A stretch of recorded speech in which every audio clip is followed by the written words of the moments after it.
Can you tell us about the Merkaba? Yeah, the Merkaba is also a brain function. Initially, when I wrote the first two books, The Flower of Life, Volume 1 and 2, I thought that it was the heart that was causing the rotational. There's a counter-rotating field of light, and the part that rotates counterclockwise to us, that is the mind and the brain. But it is also, we didn't know this then, but what's rotating clockwise and moving in the opposite direction is actually the right brain. And it's that emotional body that we just talked about. You have to feel love in order to make this, the Merkaba function. But you don't have to connect into the love that you would feel from your heart. So what the Merkaba is on one level, it's a vehicle. In fact, in Hebrew, that's what it means. Merkaba means chariot or a vehicle that can carry you from one place to another.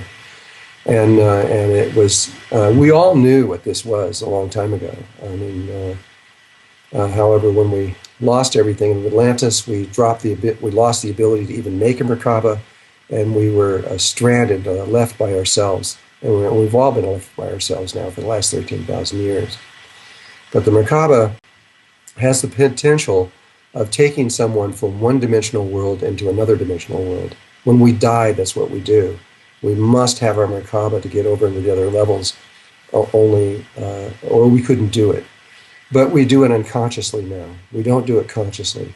And that's why we keep it reincarnating, because we die unconsciously and we have to keep doing this. But the Merkaba has many other uses. And these are subtle and takes usually years to really understand. But it is part of the creation process. And so when someone creates anything out of nothing, it eventually moves in a very specific way through the body, and then eventually comes to the pineal gland, the pituitary glands, the third eye opens up. Beams of light come out of the head. A sphere appears around the head, which science has been able to photograph and actually see this. And then right out at your fingertips, if you stretch your arms out, is another sphere. And that's where the image comes. And this science was almost lost. It was almost completely gone out of human awareness. And now there are about 40 million people or more that are bringing it back. And so it's here now for sure, forever. So it's the human energy field. It's the physical body, human energy field, but it also connects the left and the right sides of the brain together. It actually works like the corpus callosum that links the two together, and from there are very practical things you can do. For example, I mean, you can program your Merkaba in ways that it will function almost like magic. It looks like magic when you're doing it. You can heal yourself of anything whatsoever on earth. It doesn't matter what it is. You can transform your emotions. You can move in all kinds of ways and do things that are not possible without it. And so it has a kind of a human practical level to it also. It's a living field. It's alive. It's not like a machine or something that is rotating. It's a very complex pattern, but it's a little bit difficult to actually begin to establish it back into the human body again. But, the first two books tell you exactly how to do it. It's not that hard. Can we call it? We what? Can we call it? Can you call it? Yeah, can we set an intention to connect with it and to rediscover it? You can now. It was almost impossible when it first started because it wasn't in human consciousness. It was almost gone. And then slowly people all over the world began to do it and bring it back. And when they did, they would put that memory into the grids that are around the earth that we're all connected to. And now there are people all over the world that are just remembering it and living it.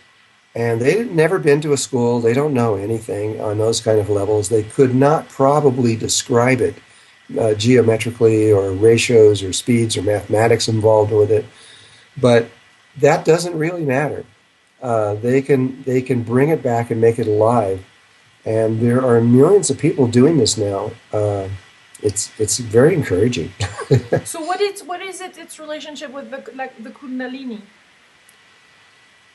Well, there is a relationship. The Kundalini is an energy that comes from the base of the spine.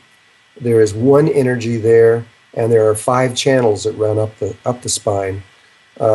If the Kundalini, if this one energy comes up one of those channels, we call that a sexual orgasm. If it comes up another channel, we call that a Kundalini experience, and it has a different purpose. If it's a sexual experience, it is for making babies, and it also is for other things that we don't know right now. We've long forgotten this stuff, but it has to do with the creation process.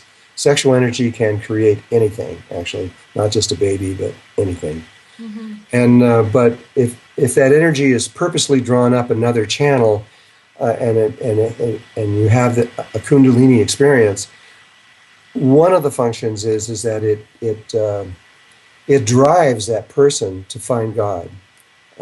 They just can't help it. After they've had a Kundalini experience, spirituality becomes the most important thing in their life, and they just won't stop, and they will never stop. They just keep going until they have found the source of life, which is within themselves.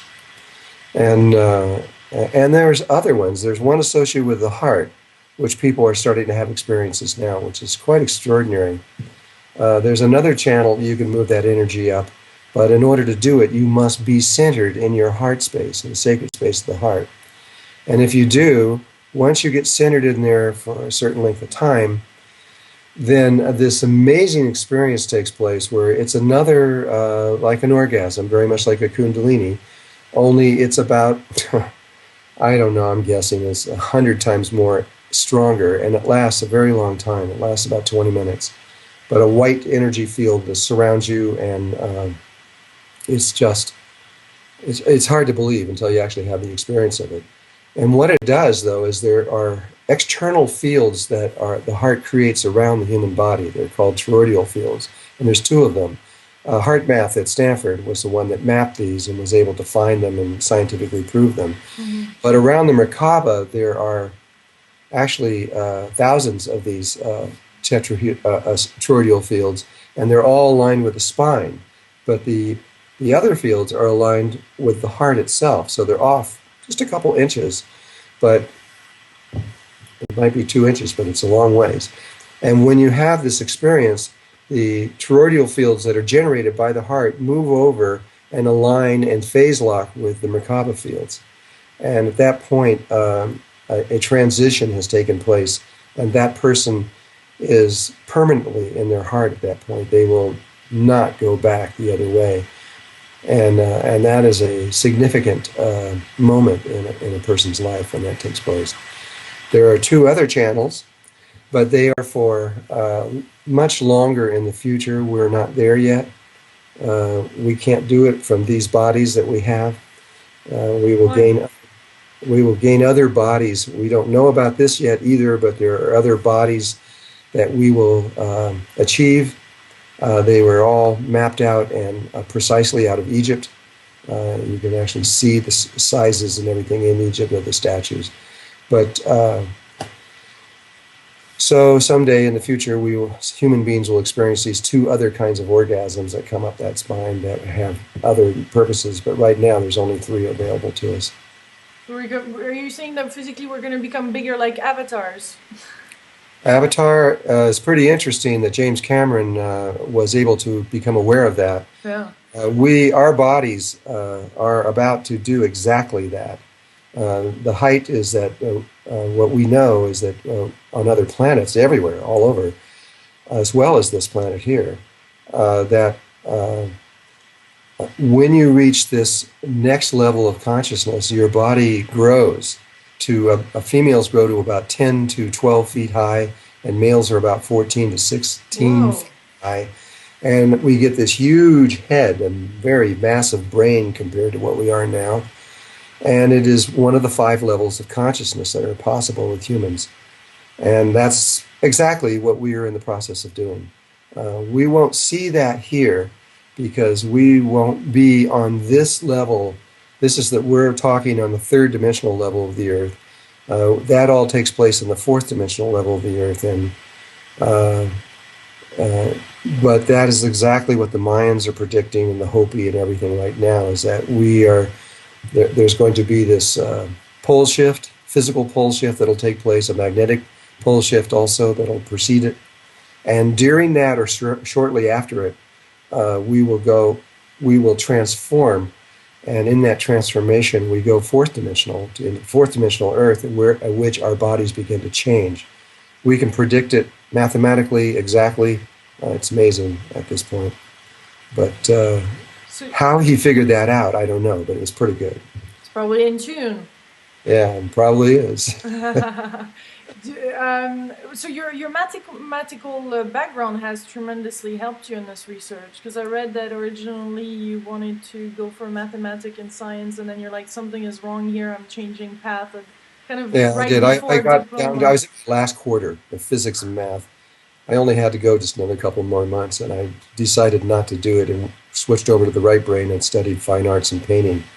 And but the mathematics and the understanding was essential for what I had to do in my life, and so it was perfect. Yeah, but you have hopes for science to actually one day meet quantum physics, and spiritual teachings. I mean, I don't think quantum physics will do it because quantum physics has a lot of problems, and so does relativity, so does superstring theory.